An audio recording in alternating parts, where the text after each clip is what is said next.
I grew up on this water, and I got my first small boat when I was 6 years old. It's always just been home to me. My wife and I have lived on Skidaway Island with our two daughters for almost 25 years.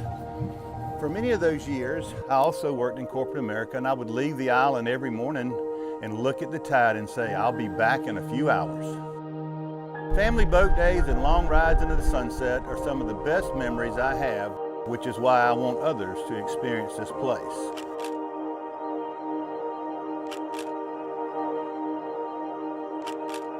This is why I love giving boat tours. I am Captain Rock, and this is the landings on Skidaway Island.